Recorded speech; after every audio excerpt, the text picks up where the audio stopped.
27वीं आईनी तरामीम का बिल जो है वो मंजूर करवा रही है। शिकवार मंजूरी का अमल जो है वो जारी है। अगर शिकवार मंजूरी के लिहाज से बात की जाए तो आइन का आर्टिकल 243 जिसमें तरामीम की मंजूरी दी गई है, आर्टिकल 243 में शिक 4 के बाद 7 नई तरामीम का, जिसमें इस्लामाबाद में जिसमें अगर बात की जाए तो चीफ ऑफ आर्मी स्टाफ के ओहदे का नाम तब्दील करके कमांडर ऑफ डिफेंस फोर्सेस करने की तरमीम मंजूर की गई है। इसी तरह से सदर मुमलिकत वजीर आजम की एडवाइस पर एयर चीफ और नेवल चीफ की तरह कमांड ऑफ डिफेंस फोर्सेस का तकर्रुर करेंगे। Joint chief of staff committee का ओहदा 27 नवंबर 2025 से खत्म तस्वर किया जाएगा, जो तरमीम मंजूर की गई है। इसी तरह वजीर आजम आर्मी चीफ की सिफारिश पर कमांड नेशनल स्ट्रेटेजिक कमांड का तकर्रुर करेंगे और वफाकी हुकूमत फौजी अफसर फील्ड मार्शल, एयर मार्शल या एडमिरल चीफ के रैंक पर तरक्की देकर यूनिफॉर्म और मरादा हयात रहेंगी। Field marshal, marshal of air force, admiral of flat बतौर हीरोज तस्वर जो है वो किए जाएंगे। ये तरमीम मंजूर की गई है। तीनों को आर्टिकल 47 के बगैर नहीं हटाया जा सकेगा। तो इस तरह से शिकवार मंजूरी की अगर बात की जाए तो आर्टिकल 209 में तरमीम जो है वो की गई है, जो 2/3 अक्सरियत से मंजूर भी की गई है। सुप्रीम जुडिशल काउंसिल के नए कवायद 60 दिन में बनाने की तरमीम जो है वो मंजूर की गई है। वफाकी आईनी अदालत और सुप्रीम कोर्ट के चीफ जस्टिस जुडिशल काउंसिल के मेंबर होंगे।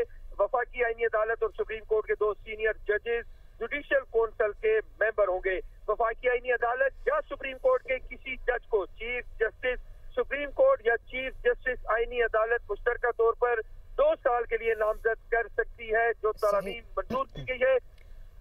यासिर, ये जो आप बता रहे हैं ये वो 7 तरमीम है जो आज शामिल की गई हैं, ये उनकी तफसीलात आप शेयर करें। देखें, जो आज तरमीम जो शामिल की गई है वो तो आजम नजीर तारड़ जो है उन्होंने पेश करनी है। अभी ये वो तरमीम है जो सेनेट से पास होने के बाद ऑलरेडी पास हो चुके हैं। सही है। यासिर, ये बताएगा, अभी चूंकि डिवीजन ऑफ हाउस का मरहला चल रहा है, this is going to take some time of course, तो इसके नाजरीन को अपडेट करने के लिए ये बताएगा कि जब ये प्रोसेस भी कंप्लीट हो जाएगा तो फर्दर क्या मरहले होंगे इम्प्लीमेंटेशन तक इस तरमीम के। देखें, अब चूंकि शिकवार मंजूरी हो रही है और ये बिल्कुल सेम सेनेट की तरह है कि जो अरकान के बाद में जैसे ही ये शिकवार मंजूरी हो जाएगी तो बिल की मंजूरी के लिए जो लॉबीज हैं वो मुख्तस कर दी जाएंगी। वजीर आजम की जो चेयर बनती है, जहाँ पे हुकूमती बेंचेस हैं, वो ईवान के अंदर राइट साइड बनती है। स्पीकर की राइट साइड जो है वो बनती है हुकूमती बेंचेस की, जबकि लेफ्ट साइड जो है वो बनती है अपोजिशन बेंचेस की।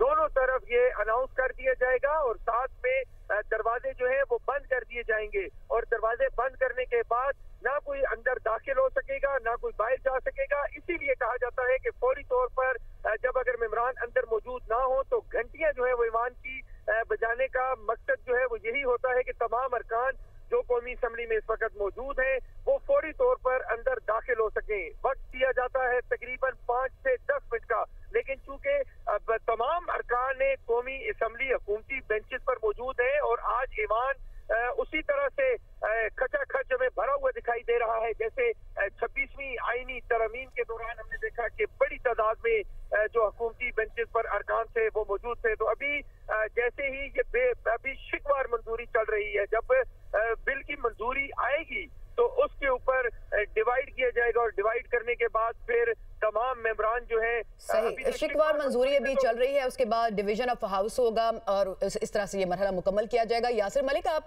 जिन अमेंडमेंट्स की अभी आप बात कर रहे थे कि जो अभी अताउल्लाह तारड़ साहब की जानिब से पेश की जानी है वो कितनी है, उनमें क्या है, उससे मुतालिक भी क्या आपके पास कोई इन्फॉर्मेशन है?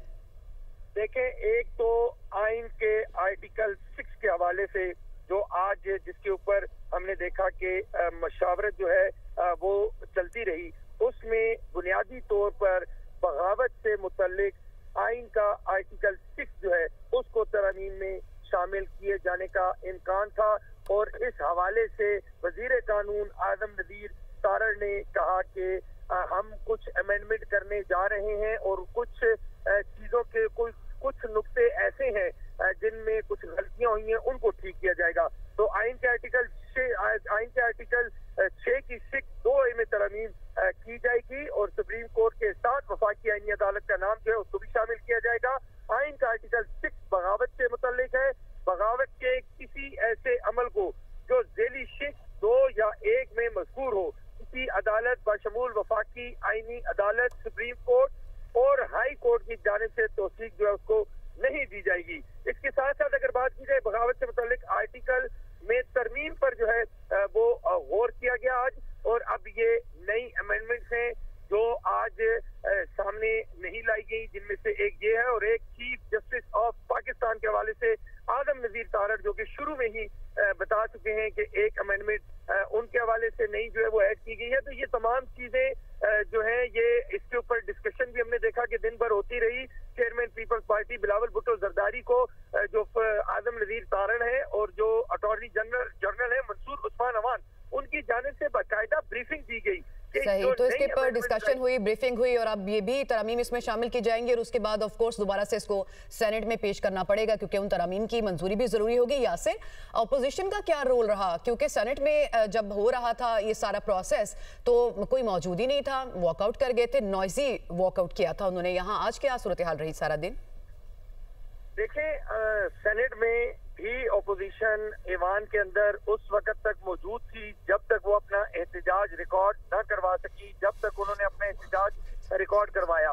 उसके बाद आज हमने कौमी असम्बली के अंदर ये देखा कि अपोजिशन जो है उनके हाथ में उन्होंने प्ले कार्ड उठा रखे थे, स्पीकर डाइस का घेराव कर रखा था। चूंकि आज नून लीग के सदर जो है मियां मोहम्मद नवाज शरीफ वो भी मौजूद थे, प्राइम मिनिस्टर खुद भी मौजूद थे, तो मुस्लिम लीग नून के अरकान असम्बली कुछ थे जिन्होंने प्रोटेक्शन दी हुई थी इन दोनों लॉबियों के दरमियान, अपोजिशन और प्राइम मिनिस्टर के जो बनती हैं जगहें जो बनती हैं जहां पर ये बैठते हैं, चूंकि साथ साथ है तो वहां पे एक बीच में तमाम जो अरकान है वो खड़े हो गए थे। उसके बाद उनको प्रोटेक्शन दे रहे थे अपने लीडरान को। दूसरी जानिब हमने देखा कि अपोजिशन की जानिब से एहतजाज जो है वो भी किया गया। आज के एहतजाज में JUI गो कि ये कह चुकी है, मौलाना फजलुर रहमान की जमात है, उन्होंने ये कहा कि हम इसका हिस्सा नहीं बनेंगे। लेकिन हमने देखा कि सेनेट के अंदर उन्हीं की जमात के अहमद खान जो है सेनेटर, उन्होंने वोट दिया और सेनेटर अहमद खान ने भी सेनेट में वोट दिया। यासिर मलिक हमें तमाम तर तफसीलात से आगाह कर रहे थे, अपने नाज़रीन को बताएं।